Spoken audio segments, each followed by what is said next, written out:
जन्माला आल्यानंतर बऱ्याच घरांमध्ये सगळ्यात पहिले जे काही तयार होते ती कुंडली. कुंडलीवरून भविष्य हे याला कदाचित हजारो वर्षांची परंपरा असेल, शेकडो नाहीच हजारो वर्षांचीच परंपरा असेल. आणि त्यामुळेच ही कुंडली ना सर्वव्यापी आहे असं म्हटल्यास चुकीचं ठरणार नाही. कारण भारतासारख्या देशामध्ये मुलाचं नाव नंतर ठरतं बारशाला, पण त्याची कुंडली ही माझ्या मते 5वीलाच त्याची तयार झालेली असते. मग ही जी कुंडली आहे जी आपल्या जीवनावर एवढा परिणाम टाकत असते, ह्या कुंडलीविषयी आज आपण बातचीत करणार आहोत. आणि या संदर्भात माहिती देण्यासाठी आपल्याबरोबर आहेत मानसी काळे. मानसी काळे या ज्योतिषी आहेत, अनेक वर्ष ते या क्षेत्रात काम करत आहेत. मॅडम, सर्वप्रथम ठाणे वर्तमानमध्ये आपलं हार्दिक स्वागत. मला सांगा, कुंडलीमध्ये जी 12 घरं असतात, ह्या 12 घरांचं जे महत्त्व आहे त्याविषयी सांगा. मी असं म्हणेन सर की 12 ग्रह असतात कुंडलीमध्ये, ते म्हणजे एक अख्खा जिल्हा असतो आणि त्या जिल्ह्यातले 12 म्हणजे 12 तालुके असतात. कारण ते 12 ग्रह तुमच्या आयुष्याचा एक परिपूर्ण एक असतो, तो म्हणजे एक प्रवास दर्शवतात. प्रत्येक घर वेगवेगळ्या गोष्टी रिप्रेझेंट करतात. पत्रिका जी निघते, तुम्ही ज्या मोमेंटला जन्मला आहात त्या मोमेंटला आकाशात ग्रह ताऱ्यांची जी काही परिस्थिती असेल, जे काही नक्षत्र असेल, त्याचं चरण असेल, जी काही राशी असेल, त्या राशीप्रमाणे ती कुंडली मांडली जाते आणि त्या त्या वेळेची कुंडली ती बनली जाते. त्या कुंडलीमध्ये तुमचं एक राशी कुंडली असते, चंद्र राशीवरनं ती रिप्रेझेंट होते, आणि एक लग्न कुंडली असते. कुंडल्या खूप असतात, 9 असतं, D10 असतं, D12 असतं, बऱ्याचशा कुंडल्या बनतात. पण त्याच्यातल्या मेन 2 कुंडल्या बघितल्या जातात, ते म्हणजे चंद्र राशीनी राशी कुंडली आणि एक लग्न कुंडली. अशा 2 कुंडल्या जबरदस्त आपण परीक्षण करू शकतो त्याचं, किंवा त्याच्यावरनं स्वतःच्या जीवनाचा एक प्रवास ठरवू शकतो. ते जी 12 ग्रह आहेत, ती ग्रह प्रत्येक ग्रहाला पण रिप्रेझेंटेड आहेत. तुमचं पहिलं घर हे स्वतःला रिप्रेझेंट करतं, दुसरं घर तुमचं धन कुटुंबाला रिप्रेझेंट करतं, तिसरं ग्रह तुमचं पराक्रम रिप्रेझेंट करतं, तुमची भावंडं रिप्रेझेंट करतं, चौथं घर हे तुमच्या आईचं घर मानलं जातं आणि तुमच्याकडे असलेली प्रॉपर्टी, इस्टेट, जमीन, वाहन याला रिप्रेझेंट करतं. 5वं घर जे आहे ते तुमच्या संततीला आणि तुमच्या एज्युकेशनला रिप्रेझेंट करतं. तुमच्या प्रेम प्रकरणं, तुमच्यामध्ये असलेल्या काही पूर्व प्रारब्ध कर्मसंचित हे 5वं घर दाखवतं. 6वं घर रोग ऋण शत्रूला रिप्रेझेंट करतं, की तुम्हाला आजार कुठले होऊ शकतात, ऋण होऊ शकतं का, शत्रू कुठल्या प्रकारचे असू शकतात, ह्या सगळ्या गोष्टी त्या घरावरून आपल्याला कळतील. 7वं घर हे पार्टनरचं घर आहे. तुमची पार्टनरशिप बिझनेसची असू दे किंवा स्वतःची वैयक्तिक पर्सनल, नवरा किंवा बायको याला रिप्रेझेंट करतं 7वं घर. 8वं घर आम्ही जे म्हणतो ते म्हणजे आपण म्हणतो की तुमच्या परावर्तनाचं घर आहे. ते 8वं घर हे आपण म्हणू की 8वं घर हे तुमचं ट्रान्सफॉर्मेशनचं घर आहे. त्याच्यामध्ये तुमचे सासू सासरे, कारण पार्टनरचं कुटुंब म्हणजे सासू सासरे पण त्याच्यावरनं बघितले जातात. तुम्हाला मिळणारी वडिलोपार्जित संपत्ती, तुम्हाला असलेलं गूढ नॉलेज, ऑकल्ट नॉलेज, हे सुद्धा 8व्या घरातनं समजलं जातं. 9वं घर हे भाग्याचं घर आहे. 9व्या घराला भाग्यस्थान म्हणलं जातं आणि त्याची मालकी असते गुरुकडे. गुरुनी स्वतःला 2 घरं ठेवली आहेत, एक 9वं आणि एक 12वं. 12वं घर मोक्षाचं घर आहे आणि त्याच्यामध्ये जे 10वं आणि 11वं घर आहे ते कर्माचं आणि तुमच्या प्रॉफिट अँड लॉसचं घर म्हणजे 11वं घर, तुमच्या इच्छापूर्तीचं घर म्हणजे 11वं घर. हे 2 घरं शनीला रिप्रेझेंट करतात. त्यामुळे कर्माचं फळ परत जे मिळतं ते गुरुच्या मार्फतच मिळतं. तुम्ही ह्या 2 घरात जी कर्म करणार आहात, 10व्या घरातलं कर्मस्थान आणि 11व्या घरातली इच्छापूर्ती, ही शनीला रिप्रेझेंट होते. शनी कर्मफलदाता आहे. पण हे 2 जी घरं आहेत, भाग्यस्थान आणि मोक्षस्थान, हे ज्याला कळलं त्याला आयुष्याचं सगळं सार कळलं. ज्याला गुरु कळला त्याला बाकीच्या गोष्टी कळल्या. कारण मोक्ष शेवटी गुरुच देणार आहे. त्यामुळे कर्माचं फळ मोक्षाकडनं मिळतं. 12व्या घराला, प्रत्येक घराला राशी आहेत. प्रत्येक घराचे एक वेगवेगळे कॅरेक्टरिस्टिक्स आहेत. 1 नंबरपासून 12 नंबरपर्यंत त्या राशी रिप्रेझेंट होतात. तर 12व्या घरात राशी येते मीन आणि 9व्या घरात रास येते धनु. या दोन्ही राशी गुरुला रिप्रेझेंट करतात. आणि 10वं घर म्हणजे मकर आणि 11वं घर म्हणजे कुंभ, हे दोन्ही येतात शनीच्या अंडर. त्यामुळे शनी तुमच्याकडनं कर्म करून घेणार आणि गुरु तुम्हाला त्याचं फळ देणार. भाग्य ज्याला उजळलं त्याच्याकडनं कर्म चांगले होतील आणि त्यांना मोक्ष चांगला मिळेल. हे पत्रिकेचं सार आहे. या पत्रिकेतनं तुम्हाला खूप जास्त तुमचे इव्हेंट्स कळतात, तुमच्यामध्ये असणाऱ्या गोष्टी कळतात की बाबा ह्या गोष्टी घडू शकतात. तर त्याच्या अगोदर प्रिकॉशनेटली तुम्ही त्याच्यावरती काम पण करू शकता. कुंडली खरंच पॉवरफुल असते.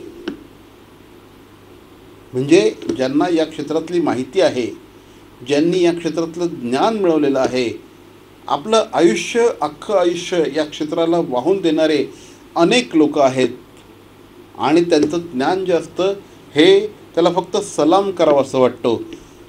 पण मला सांगा की खरंच आपण कुंडलीवरनं भविष्यात घडणाऱ्या घटना सांगू शकतो? आता समजा तुमचं गोचर कुठे चाललंय. गोचर म्हणजे काय की आत्ता वर्तमान परिस्थितीत कुठले ग्रह कुठल्या राशीत बसले आहेत याला गोचर म्हणतात. तुमची पत्रिका तुम्ही जन्मला त्या दिवशी जी बनली ती बनली, पण आत्ताच्या घडीला काही वेगवेगळ्या ग्रह वेगवेगळ्या ठिकाणी गोचर करतायत. तर तुमच्या कुंडलीत ते कुठं बसले आहेत आणि ते कशाचे मालक आहेत ते बघतायत कुठं, त्यांची दृष्टी कुठे पडलेली आहे. प्रत्येक ग्रहांना दृष्ट्या आहेत. प्रत्येकाला 7वी दृष्टी ही कॉमन आहे, पण गुरुच्या दृष्ट्या वेगळ्या. शनीची दृष्टी पडते 3, 7, 10 या घरांवर. तर आत्ता शनी जिथे बसला आहे पण तो दृष्टी कुठे टाकतो आहे हे जर का बघितलं तर त्या दृष्टीमध्ये गुरुच्या दृष्टीमध्ये अमृत आहे आणि शनीच्या दृष्टीमध्ये थोडासा त्रास आहे. तर ह्या 3 घरांवरती जर का दृष्टी पडली, आता जर का बघायला गेलं तर शनी कुंभेला आहे. थोड्या दिवसात 3 महिन्यात तो मीनेला जाईल. तर त्याच्या पुढची रास आणि मागची रास ह्या ज्या 2 राशी आहेत यांना आता 7.5 चालू होईल. म्हणजे तो आता मकरेला सोडेल आणि कुंभ, मीन आणि मेषेला 7.5 चालू होईल. तर ह्या 3 राशी थोड्या अफ्लिक्टेड होतील. ते त्यातल्या त्यांच्या जे घरात बसले आहेत ते ग्रह थोडे अफ्लिक्टेड होतील. आत्ता तुम्हाला कुठल्या दशा चालू आहेत, कुठली महादशा चालू आहे, त्याला अंतर्दशा कुठली आहे, त्याची प्रारब्ध दशा कुठली आहे, या हिशोबाने तुमचं ग्रहमान ठरलं जातं. तुम्हाला नोकरी कुठल्या पिरियडमध्ये लागेल, तुमचं लग्न कुठल्या पिरियडमध्ये होईल, तुम्हाला संतती कधी होईल, तुमचं घर कधी होऊ शकतं, या सगळ्याचा एक ठोकताळा तुम्ही पत्रिकेने मांडू शकता. परफेक्ट तुम्हाला त्याचे नंबर्स मिळू शकतात की ह्या दिवशी हे घडवू शकतं. या सगळ्या गोष्टी तुमच्याकडे पत्रिकेनुसारच होतील. पण त्यासाठी तुमची जन्मवेळ ही परफेक्ट पाहिजे. कारण 1 मिनिटांनी सुद्धा 2.25 मिनिटाला चंद्र बदलतो, चंद्राचं गोचर बदलतं. त्यामुळे 2 जुळ्या लोकांची पण नशीब सेम नसतात. 2 जुळ्या लोकांच्या पण पत्रिका वेगवेगळ्या बनतात. तर तुमचं जन्म वेळ परफेक्ट असेल तर त्याची कुंडली परफेक्ट होऊन तुम्हाला त्याचं प्रिडिक्शन परफेक्ट मिळू शकतं. कारण नक्षत्र असतात, 27 नक्षत्र काम करतात, त्या नक्षत्रांची चरण असतात. त्या चरणांमध्ये तुमचा जन्म कुठे झाला आहे, तुमच्या अवखडा चक्रामध्ये नक्की काय आहे की तुमचा कुठला ग्रह तुम्हाला जास्त फायदेशीर ठरू शकतो किंवा कुठल्या घराची कोणती डिग्री आहे, कोणत्या डिग्रीवर तो बसला आहे, कुठल्या घरात बसलाय, कोणत्या घराचा तो मालक आहे. या सगळ्या गोष्टी बघून त्याचा सारासार विचार करून परफेक्ट प्रिडिक्शन देणं हे ज्योतिषाचं काम आहे किंवा समोरच्या मेंटॉरचं काम आहे. कारण समोरचा माणूस अडचणीतच आहे, तो तुमच्याकडे सहज म्हणून आलेला नाही, त्याला काहीतरी इश्यूज आहेत म्हणून तो आला आहे. तर त्याला त्याच्या हिशोबाने परफेक्ट समाधानकारक उत्तर देणे, पॉझिटिव्ह उत्तर देणे हे खूप जास्त महत्त्वाचं आहे. तर मंडळी, तुम्हाला देखील कुंडलीविषयी काही माहिती हवी असेल तर स्क्रीनवर क्रमांक दिलेले आहेत आणि तुम्ही मानसी काळे मॅडमशी निश्चितपणे संपर्क साधू शकता. माझा पुढचा प्रश्न आहे की कुंडलीसाठी सगळं प्रथम म्हणजे मला एक सामान्य माणूस म्हणून जे प्रश्न पडतात ते विचारतो आहे की कुंडलीसाठी जन्मवेळ ही अत्यंत महत्त्वाची असते, परंतु ज्यांना जन्मवेळ माहिती नाही अशांचं काय, त्यांची कुंडली कशी बनते? जर का त्यांची जन्मतारीख तुम्हाला माहिती नाही आहे तर प्रश्नकुंडली हा एक वेगळा एक पर्याय आहे की तो ज्या मोमेंटला आला आहे त्या टाईमची तुम्ही कुंडली मांडू शकता किंवा तुम्ही त्याच्या साईनवरून त्याचं प्रेडिक्शन देऊ शकता किंवा तुम्ही ग्राफोलॉजिकली फेस रिडिंगनी पण देऊ शकता. तर ह्या सगळ्या गोष्टी वेगवेगळ्या माध्यमातून करू शकता. टॅरो हा खूप जास्त चांगला त्याच्यावरती एक आपण सोल्युशन म्हणू. टॅरो कार्ड्स जर का तुम्ही टाकले, मी स्वतः टॅरो आणि न्यूमरोलॉजीचं प्रशिक्षण देते, मी स्वतः शिकवते की हे कसं वापरावं आणि लोक माझ्याकडे वापरून नंतर प्रेडिक्शन देतात. तर हे सुद्धा तुम्ही जर का शिकलात तर याचा जास्तीत जास्त चांगला वापर होईल. कारण ज्याची जन्मतारीख नाही आहे त्याला काही प्रॉब्लेम संपले नाही आहेत, ज्याच्याकडे पत्रिका नाही त्याचे प्रॉब्लेम इश्यूज तर आहेत, ते कसेही करून तुम्हाला सॉल्व्ह करून द्यायचे आहेत पॉझिटिव्हली. त्याला एक सकारात्मकता द्यायची, त्याला एक सपोर्ट सिस्टीम हवी आहे म्हणून तो तुमच्यापर्यंत पोहोचला आहे. तर त्याचं एक व्यवस्थित मार्गदर्शन होणे हे खूप गरजेचं आहे. म्हणून मी नेहमी सांगते डॉक्टर, वकील, ज्योतिषी खूप चांगला पाहिजे. तर मानसी काळे मॅडम या क्षेत्रात आपल्याला माहिती देत आहेत, कुंडलीविषयी माहिती देत आहेत. मॅडम, जाता जाता काय माहिती द्याल आणखी? कुंडली हा तुमचा परिपूर्ण अभ्यास आहे. तो तुमचं एक प्रॉपर प्रॉपर चॅनल आहे तुमचा की तुम्हाला नक्की आत्ता काय हवं आहे, तुम्ही नक्की काय बघताय, तुमची कधी ती परिस्थिती येणार आहे. जर का आत्ता तुमचा पिरियड चांगला नसेल तर मी म्हणेन की थोडंसं थांबूयात. जेव्हा आपला पिरियड तेव्हा चौके छक्के, जेव्हा आपला पिरियड नसतो तेव्हा शांत बसणे हे काम करतं. आणि प्रत्येक वेळेसच चौके छक्के मारता येतील असंही नाही, पण जेव्हा तुमचा पिरियड असेल तेव्हा असे चौके छक्के मारून ठेवा की पुढची 10 वर्ष बसून खाऊ.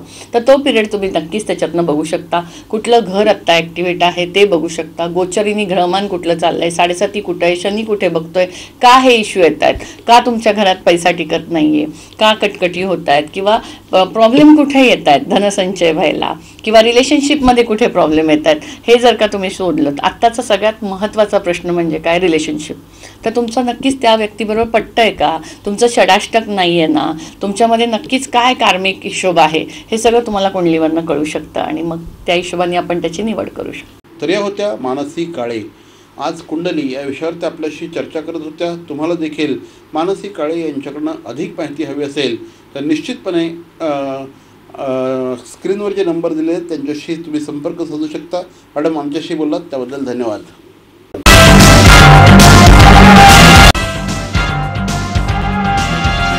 ठाणे शहरातील भवानी ज्वेलर्सची प्रति ग्रॅम केवळ 250 रुपयांची घडणावळ सोने, चांदी, हिरे आणि प्लॅटिनमच्या आधुनिक आणि पारंपरिक दागिन्यांचं विश्वासार्ह दालन. Bhavani jewellers, ice factory, Talao Pali, station road, Thane आणि कल्याण लाल चौक येथेही Bhavani jewellers. CP Goenka International School, nurturing talent at young age for scholastics, sports and performing arts in global perspective. Proud to have world toppers and country toppers in 10th standard Cambridge examinations. Ranked the best emerging school by the Times of India for personality over percentage. CP Goenka is the intelligent choice. सर्व नागरिकांना आवाहन करण्यात येत आहे की सध्या डासांमार्फत पसरणाऱ्या dengue या आजाराचा प्रसार रोखण्यासाठी प्रत्येकाने पुढील प्रमाणे कार्यवाही करावी. डेंग्यू आजार एडिस इजिप्ती हा डास चावल्याने होतो. या डासांची पैदास साचलेल्या किंवा साचवलेल्या स्वच्छ पाण्यामध्ये होते. 8 दिवसांपेक्षा जास्त दिवस पाणी उघडे व साचून राहिल्यास त्यात डास अंडी घालतात. अंड्यांच्या अळ्या तयार होऊन पुढे डास तयार होतात. यासाठी आपल्या घरातील पाणी साठे, उदाहरणार्थ बॅरल्स, पिंपे, टाक्या, हौद, रांजणे इत्यादी दर आठवड्याला रिकामे करून घासून पुसून कोरडे करून पुन्हा भरावे. 1 दिवस कोरडा दिवस म्हणून पाळावा. पाणी साठ्यांना घट्ट झाकणे बसवावीत किंवा जुनी साडी, चादर, धोतर यांनी बांधून झाकून ठेवावीत, म्हणजे डास त्यात जाऊन अंडी घालणार नाहीत. घराच्या गच्चीवर, आजूबाजूला, अंगणात कोठेही पाणी साचू देऊ नये. भंगार सामान उघड्यावर टाकू नये, उदाहरणार्थ टायर्स, प्लास्टिक सामान, कुंड्या, टाकाऊ वस्तू इत्यादी. अशा सामानात पावसाचे पाणी साठून त्यात डेंग्यूच्या डासांची पैदास होते. घरातील कूलर्स, फ्रीजच्या पाठीमागील ट्रे हे देखील वेळोवेळी कोरडे करावेत. लक्षात ठेवा, नुसत्या फवारणीने डास घनता कमी होत नाही, तर त्यासाठी डास पैदास ठिकाणे नष्ट करणे ही आपल्या सर्वांची जबाबदारी आहे. कोणताही ताप अंगावर न काढता जवळच्या शासकीय रुग्णालयात मोफत औषधोपचार घ्या. अशा प्रकारे नागरिकांनी सहकार्य केल्यास डेंग्यूचा प्रसार रोखणे सहज शक्य आहे. ठाणे शहरातील भवानी ज्वेलर्सची प्रति ग्रॅम केवळ 250 रुपयांची घडणावळ सोने, चांदी, हिरे आणि प्लॅटिनमच्या आधुनिक आणि पारंपरिक दागिन्यांचं विश्वासार्ह दालन. Bhavani jewellers, ice factory, Talao Pali, station road, Thane आणि कल्याण लाल चौक येथेही भवानी ज्वेलर्स.